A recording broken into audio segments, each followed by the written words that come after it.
नमस्कार बच्चों, स्वागत है साइंस हरियाणा यूट्यूब चैनल खास हरियाणा बोर्ड के स्टूडेंट्स के लिए। क्लास 10th के जैसे कि स्टूडेंट्स हमें पता है एग्ज़ाम नज़दीक आ चुके हैं। तो इस कड़ी में आज हम जो एक नई चीज़ करने जा रहे हैं जो एग्ज़ाम के पॉइंट ऑफ व्यू बहुत ज़रूरी है। इसमें हम क्विक रिवीजन करेंगे, साथ में आपको 2 पेज पे पूरा चैप्टर के शॉर्ट नोट्स देंगे। डिस्क्रिप्शन बॉक्स में इनका लिंक दे दूंगा बच्चों, ये दोनों PDF फॉर्मेट में पेज आप डाउनलोड कर सकते हो। इससे अच्छा बच्चों वैसे आप सीखें, लेकिन ये चीज़ अपने लाइफ में भी लेके आएँ कि शॉर्ट नोट्स बनाना सीखें, ब्रेन मैपिंग करना सीखें। किसी भी एग्ज़ाम की तैयारी के लिए हमें पूरी डेरिवेशन या पूरा प्रश्न की बजाय उसके मेन पॉइंट लिखने चाहिए, ध्यान होने चाहिए। बाकी बातें हम खुद भी लिख सकते हैं। इसी कड़ी में केमिस्ट्री का रसायन विज्ञान का पहला चैप्टर रासायनिक अभिक्रियाएं एवं प्रकार, आप देखोगे बच्चों 15 या 20 मिनट में पूरा चैप्टर होगा। एक एक क्वेश्चन, एक एक टॉपिक और साथ में 2 पेज जो मेरे हाथ में है ये नोट्स के रूप में आपको प्रोवाइड करवाएंगे। तो शुरू करते हैं क्विक रिवीजन, यानी कि फटाफट रिवीजन। तो बच्चों सबसे पहले जो टॉपिक में आता है पहला प्रश्न जी, मैग्नीशियम रिबन को जलाने से पहले रगड़ा क्यों जाता है रेगमार से या साफ क्यों किया जाता है। यहाँ सिर्फ मैं समझाऊंगा, नोट्स आपको डिस्क्रिप्शन बॉक्स में ले लेना बच्चों। मैग्नीशियम रिबन को इसलिए साफ किया बच्चों, इस पार्ट में से एक क्वेश्चन 1 नंबर का आना है और एक क्वेश्चन 2 नंबर का आना है, यानी कुल 3 नंबर का पार्ट है ये। तो 2 नंबर का क्वेश्चन भी इसी में से अटेम्प्ट हो जाएगा आराम से। तो मैग्नीशियम रिबन को इसलिए साफ किया जाता है बच्चों, पड़े मैग्नीशियम वातावरण की ऑक्सीजन से क्रिया कर लेता है और बना देता है मैग्नीशियम ऑक्साइड। मैग्नीशियम ऑक्साइड जलता नहीं है बच्चों, तो इसकी परत हटाने के लिए हमें इसको ऊपर से किसी रेगमार से या किसी कागज से रगड़ना पड़ता है ताकि वो परत हट जाए। अगली बात देखो बच्चों, क्विक रिवीजन है, ज़्यादा समझने का नहीं, सिर्फ सुनने का कि भाई हाँ ये चीज़ चैप्टर में है। दूसरा जो हिस्सा इस चैप्टर में आता है संतुलन करना, रासायनिक समीकरण संतुलन करना। बच्चों इसको 2 हिस्सों में पार्ट को बांट सकते हो। एक तो रासायनिक समीकरण संतुलित करना, वो अभी 1-2 समीकरण संतुलित करना ही सिखाऊंगा आपको। दूसरा है रासायनिक अभिक्रियाओं के प्रकार, एक एक प्रकार करेंगे, साथ साथ उनका उदाहरण करेंगे और चैप्टर खत्म हो जाएगा। और उम्मीद है जितना करवाऊंगा उसमें से ही आएगा चैप्टर में। तो रासायनिक समीकरण संतुलित करना किस बात पर आधारित है? द्रव्यमान संरक्षण पर। बच्चों द्रव्यमान को ना तो हम समाप्त कर सकते हैं ना ही उसको उत्पन्न कर सकते, इसलिए संतुलन जो है किसी भी रासायनिक विक्रिया का आधारित होता है द्रव्यमान संरक्षण पर। आइए 1-2 उदाहरण ले लेते हैं। जैसे H2 + Cl2 बन जाता है HCl। बच्चों यहाँ पर हाइड्रोजन 2 है, क्लोरीन भी 2 है, तो इसको संतुलित करने के लिए हम पैर में कभी भी सब्स्टिट्यूशन में कुछ नहीं लगाएंगे, सिर्फ हमें यहाँ गुणांक में लगा सकते हैं, कुछ भी लगा सकते हैं। तो 2 से गुणा करते ही ये समीकरण संतुलित हो चुकी है, 2 ही हाइड्रोजन है, 2 ही क्लोरीन है। इसके बाद एक इंपॉर्टेंट समीकरण जो मुझे लगती है वो संतुलित करना सिखा रहा हूँ आपको, ताकि मुझे लगता है कि एग्जाम में अगर आया, क्योंकि 2 नंबर का क्वेश्चन एक आएगा बच्चों, तो इसमें बेरियम क्लोराइड वैसे लिखा हुआ है नोट्स में, कैसे करना है?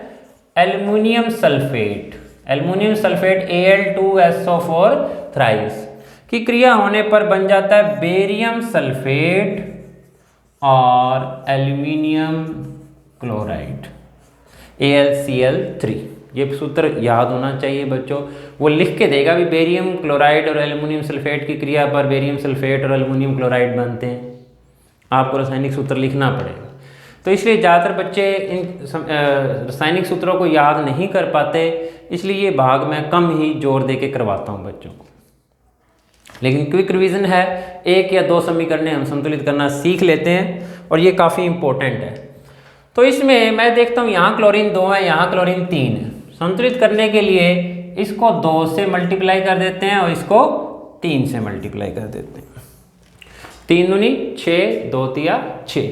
अब लगभग सल्फेट 3 है, यहाँ बेरियम 3 हो गए, तो यहाँ सल्फेट भी 1 है, बेरियम भी 1 है, तो इसको संतुलित करने के लिए क्या करना पड़ेगा, 3 से गुणा, और ये समीकरण संतुलित हो चुकी है बच्चों। कुछ ज़्यादा समय नहीं लगता, सिर्फ आपको करना आना चाहिए, उसके बाद ज़्यादा समय नहीं लगेगा। 3 दूनी 6 किया मैंने, क्लोरीन 6 हो गए, एल्युमिनियम 2 हो गए, तो 2 ही एल्युमिनियम इधर पड़े हैं, कोई फर्क नहीं पड़ता। बेरियम इधर 3 हो चुके थे, लेकिन एक बेरियम 1 था, तो मैंने 3 से गुना कर दिया। आसान आएगा बच्चों। अब हम चलते हैं पाठ के दूसरे हिस्से में, रासायनिक अभिक्रियाओं के प्रकार। रासायनिक अभिक्रियाओं के प्रकार में बच्चों जो है हमारे पास सबसे पहले आती है संयोजन अभिक्रिया। एक एक नाम और एक एक उदाहरण देते जाएंगे बच्चों। ये अभी लिखा हुआ था, मैग्नीशियम वाला भी संयोजन अभिक्रिया का उदाहरण ही था। जब संयोजन अभिक्रिया, इंग्लिश में इसको कहते हैं एडिशन रिएक्शन, संयोजन अभिक्रिया, एक एक नाम और इनका साथ साथ उदाहरण। संयोजन अभिक्रिया में बच्चों 2 पदार्थ जुड़ के एकल पदार्थ बनाते हैं, जैसे कैल्शियम ऑक्साइड और जल की क्रिया। कैल्शियम ऑक्साइड बिना बुझा चुना जल के साथ क्रिया बन जाता है कैल्शियम हाइड्रोक्साइड। क्या बन जाता है, कैल्शियम हाइड्रोक्साइड, और इस क्रिया में ऊष्मा भी उत्पन्न होती है, उसकी बात अभी थोड़ी देर में करेंगे हम। तो ये सफ़ेदी के लिए उपयोग होने वाला पदार्थ यही है बच्चों, कैल्शियम ऑक्साइड बिना बुझा चूना जल से में डालने पर जब हम काफ़ी गर्म हो जाता है मटका, तो कैल्शियम हाइड्रोक्साइड बनती है। ये संयोजन अभिक्रिया, अभी तक के लिए इसका हम उदाहरण का यूज़ कर रहे हैं, संयोजन, यानी कि 2 रासायनिक पदार्थ मिलके एकल रासायनिक पदार्थ बनाएं, उसको कहते हैं संयोजन। 2 जने जुड़ के एक ही रसायन बना रहे हैं। अब बात करते हैं वियोजन की। वियोजन बिल्कुल इसका अपोजिट हो जाएगा, उल्टा हो जाएगा। इसमें एक पदार्थ टूट के कई पदार्थों में बट जाएगा। तो इसमें मैंने वैसे फेरस सल्फेट वाला भी एग्जाम्पल है हमारे पास, मैंने जो नोट करके रख रखा है वही नोट करके रख रखा है। फेरस सल्फेट हरे रंग का चूर्ण होता है, गर्म करने पर ये 3 रसायनों में टूट जाता है। फेरिक ऑक्साइड भूरे रंग का चूर्ण, और इसमें सल्फर डाइऑक्साइड और सल्फर ट्राई का मतलब बच्चों 3 ऑक्सीजन, डाई का मतलब 2 ऑक्सीजन। सल्फर डाइऑक्साइड और सल्फर ट्राइऑक्साइड की गैसें मुक्त होती हैं, रोटन एक्समेल, और साथ में फेरिक ऑक्साइड भूरे रंग का, जिसको अपन जंग कहते हैं, एक चूर्ण प्राप्त होता है हमें हरे रंग का, ये फेरस सल्फेट होता है। संतुलित नहीं है, संतुलित करने के लिए सिर्फ 2 से इसको मल्टीप्लाई करना है, बाकी सभी संतुलित हो गए। 8 3 2 5 3 8 ऑक्सीजन है, संतुलित हो गए।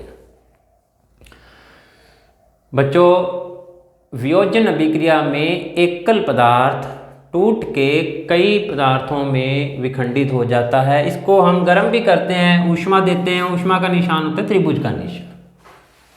तो गर्म करने पर फेरस सल्फेट 3 रसायनों में टूट गया, ये उदाहरण है वियोजन अभिक्रिया का। इसके अलावा कैल्शियम कार्बोनेट को भी गर्म करते हो तो कैल्शियम कार्बोनेट गर्म होकर calcium oxide plus carbon dioxide में टूट जाता है।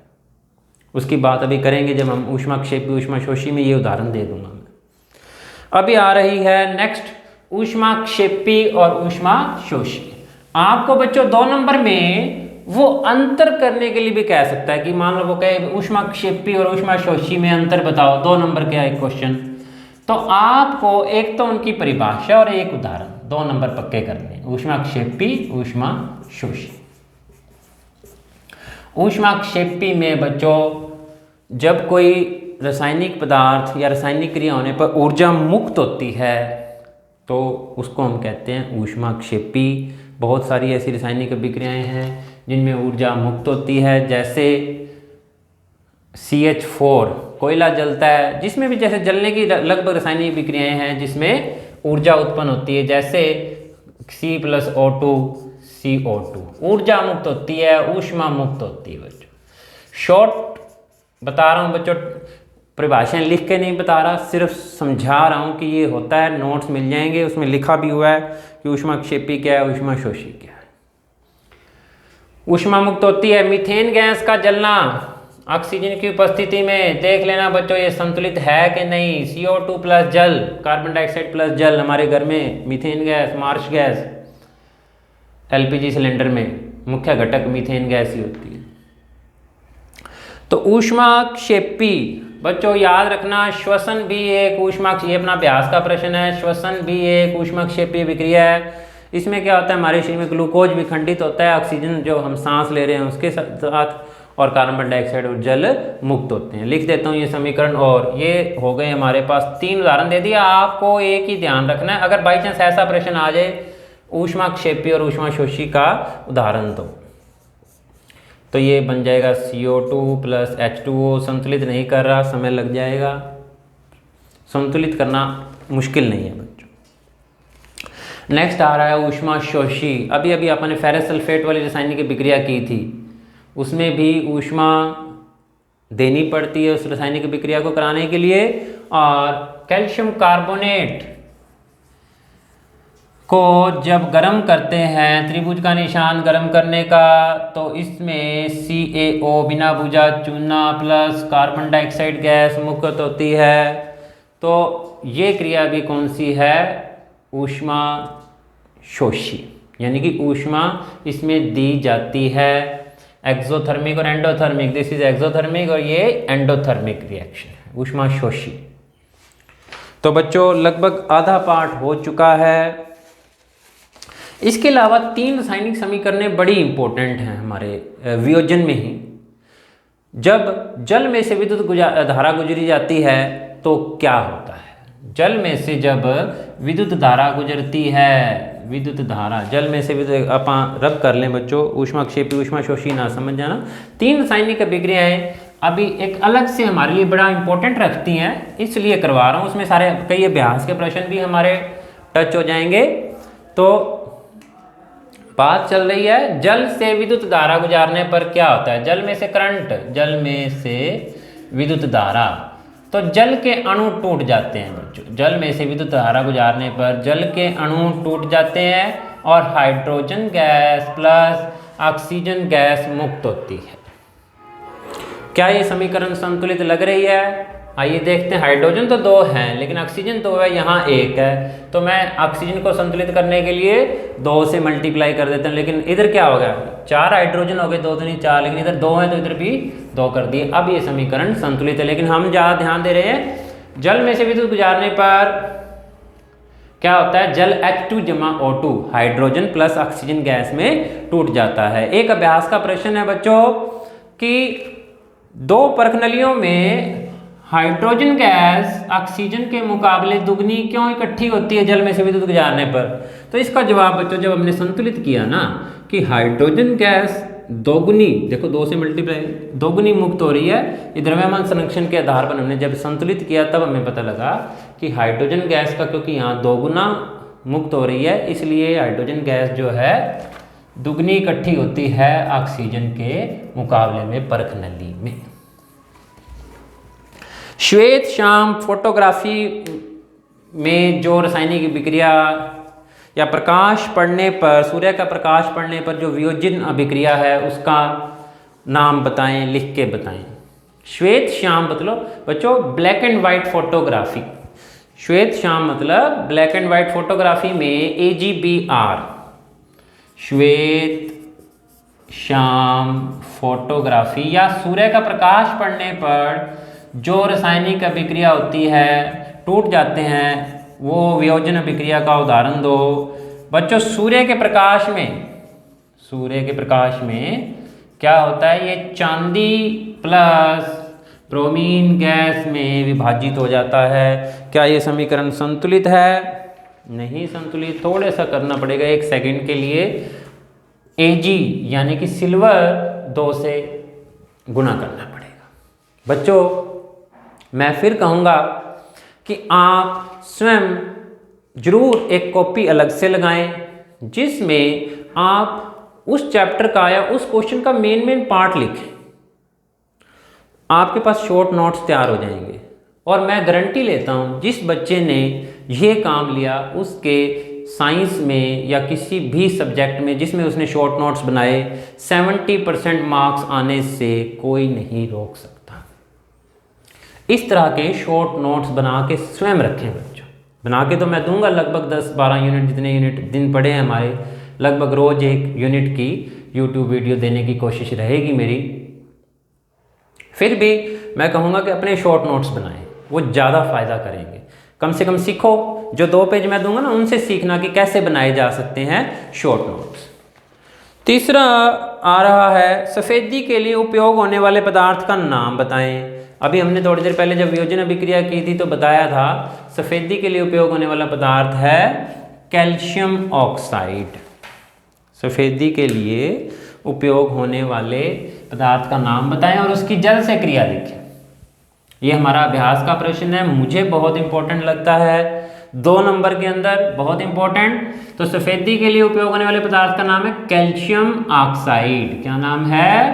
Calcium oxide. लिख के जरूर देखें बच्चे। बहुत सारे बच्चे हमारे हरियाणा बोर्ड के सरकारी स्कूलों में लिखने की प्रैक्टिस बहुत कम है। समझ आया वो होता है, हमें पेपर में लिखना होता है बच्चों।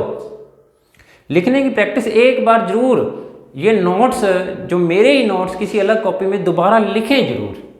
पढ़ने से वो प्रभाव हमारे दिमाग में नहीं पड़ता।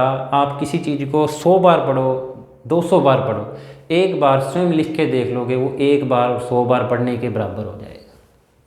ध्यान रखना बच्चों इस बात को।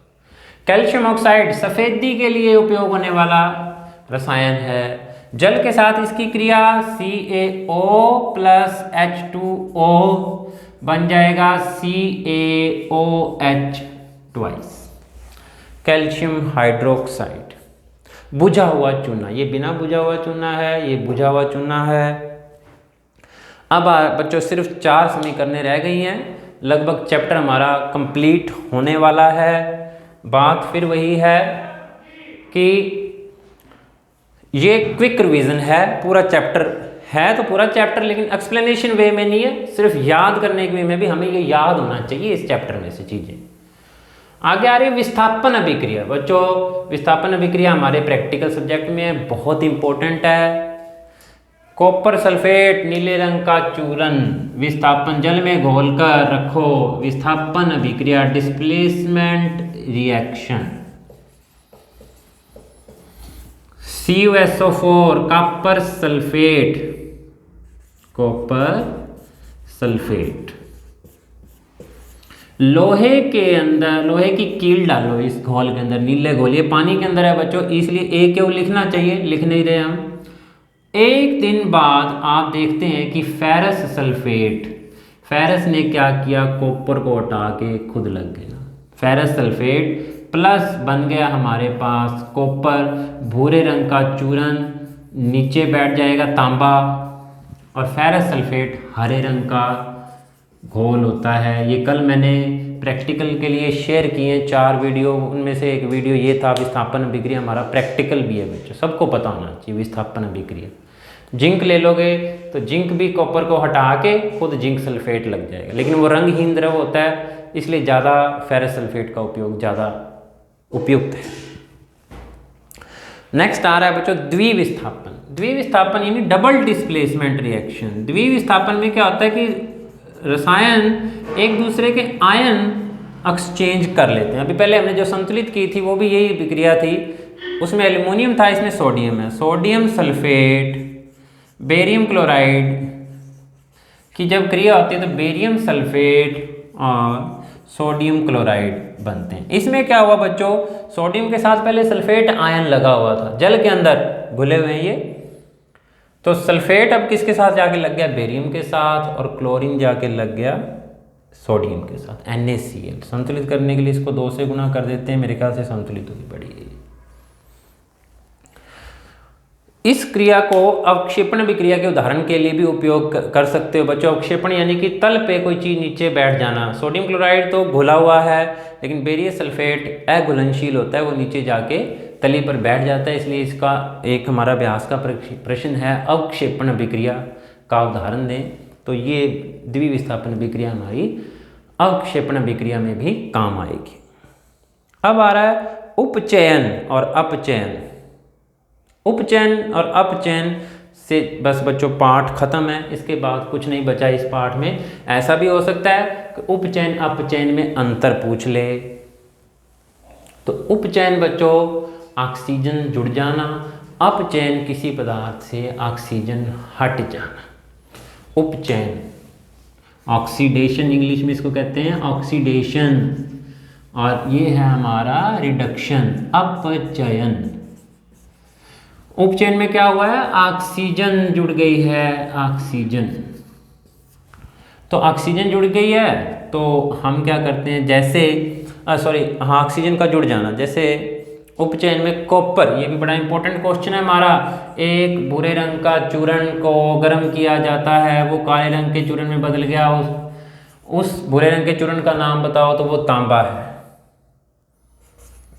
और ये जब थोड़ी देर बाद ऑक्सीजन से क्रिया कर लेगा तो ये काले रंग का चूर्ण बन जाएगा कॉपर ऑक्साइड। ऑक्सीजन कॉपर में जुड़ी है तो किसका उपचयन हुआ है बच्चों, कॉपर का उपचयन हुआ है। ये कंफ्यूज करता है बच्चों को भी, किसका उपचयन हुआ है किसका अपचयन हुआ है। ऐसे प्रश्न 1 नंबर में आ सकता है, ऐसे प्रश्न आ सकते हैं। वो रासायनिक विक्रिया दे देगा, ऑप्शन पूछेगा ये विस्थापन है कि द्विविस्थापन है, ये कैसी विक्रिया का उदाहरण है। ऐसा अपने सैंपल पेपर में क्वेश्चन है। तो यहाँ पर कॉपर में ऑक्सीजन जुड़ी है तो कॉपर का उपचयन हुआ है, कॉपर उपचयित हुआ है।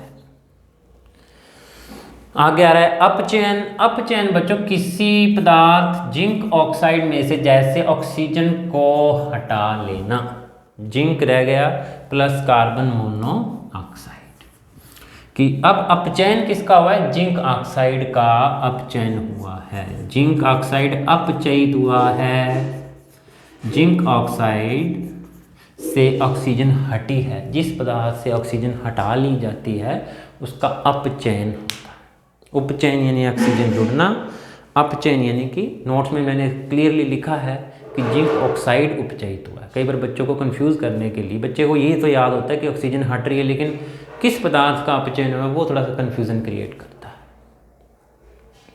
आखिरी बच्चों 2 छोटे छोटे टॉपिक, संक्षारण और विकृत गंधिता। संक्षारण यानी कि किसी धातु का पड़े पड़े ऑक्सीजन की उपस्थिति में और नमी की उपस्थिति में खराब हो जाना, संक्षारित हो जाना कहलाता है। जैसे लोहा पड़े पड़े जंग लग जाती है, लोहे को जंग लग जाती है तो वो क्या हो गया, संक्षारित हो जाता है। चांदी काली पड़ जाती है, तांबा हरा पड़ जाता है, संक्षारण। इसके लिए हम क्या कर सकते हैं, पेंट कर सकते हैं, ग्रीस कर सकते हैं, और गल्वेनीकरण या यशद लेपन या यानी कि किसी सस्ती धातु के ऊपर महंगी धातु की परत चढ़ा सकते हैं। तो वो भी हमें जंग से लगने से बचाने के तरीके हैं। लोहे को जंग लगने से कैसे बचाएंगे, कई बार 2 नंबर में ये प्रश्न आ जाता है बच्चों, आया हुआ है बहुत बार। पेंट करके, ग्रीस या ऑयल लगा के या यशद लेपन करके हम लोहे को जंग लगने से बचा सकते हैं। आखिरी चीज विकृत गंधिता। विकृत गंधिता बच्चों पड़े पड़े तेलीय चीज़ें हमारे, और सैंपल पेपर में यही 2 नंबर का क्वेश्चन आया है विकृत गंधिता से। विकृत गंधिता पड़े पड़े तेलीय चीज़ें जैसे मट्ठी, समोसा, पानी आ गया मुंह में, ये पड़े पड़े क्या होता है कि ये इनका तेलीय पदार्थ वातावरण की उपस्थित ऑक्सीजन से क्रिया करके उपचयित हो जाता है। उपचयित बच्चों विज्ञान के प्रश्न में वैज्ञानिक भाषा का उपयोग करना बड़ा आवश्यक होता है। पड़े पड़े खराब हो जाते हैं, खराब होना तो एक आम आदमी भी कह देगा, लेकिन विज्ञान की भाषा में उनका क्या हो गया, उपचयन हो गया, ऑक्सीजन से क्रिया हो गई उनकी। तो उपचयन हो जाता है तो वो खराब हो जाते हैं, उनमें से एक अजीब स्मेल आने लग जाती है जिसको हम विकृत गंधिता यानी कि स्मेल कहेंगे। तो विकृत गंधिता से बचाने के लिए ये 2 नंबर का प्रश्न हमारे सैंपल पेपर में, चिप्स के पैकेट में नाइट्रोजन गैस डाली जाती है। उसने कारण पूछा है क्यों डाली जाती है नाइट्रोजन गैस, या कौन सी गैस डाली जाती है। तो नाइट्रोजन गैस एक अक्रियाशील गैस है, अक्रियाशील गैस है। इस कारण उसमें फिर नाइट्रोजन क्या करती है, बच्चों वातावरण में उपस्थित गैस अगर सीधा भरी जाएगी या उसमें ऑक्सीजन बहुलक मात्रा में होती है, वो ऑक्सीजन क्या करेगी, उससे क्रिया कर सकती है। इसलिए ऑक्सीजन हटा के हमने उस पैकेट में क्या भर दिया, नाइट्रोजन गैस। एक अक्रियाशील गैस है, वो क्या होने से बचाएगी, उपचयित होने से बचाएगी या खराब होने से बचा लेगी और विकृत गंधिता नहीं आएगी। तो धन्यवाद बच्चों। क्विक रिवीजन अगले चैप्टर्स की भी जल्दी ही प्रोवाइड करवाएंगे। Thank you. जुड़े रहें साइंस हरियाणा के साथ। sciencehariana.com पर नोट्स, MCQs लगभग सब चीज़ें उपलब्ध हैं। धन्यवाद बच्चों। Take care. कोरोना टाइम है।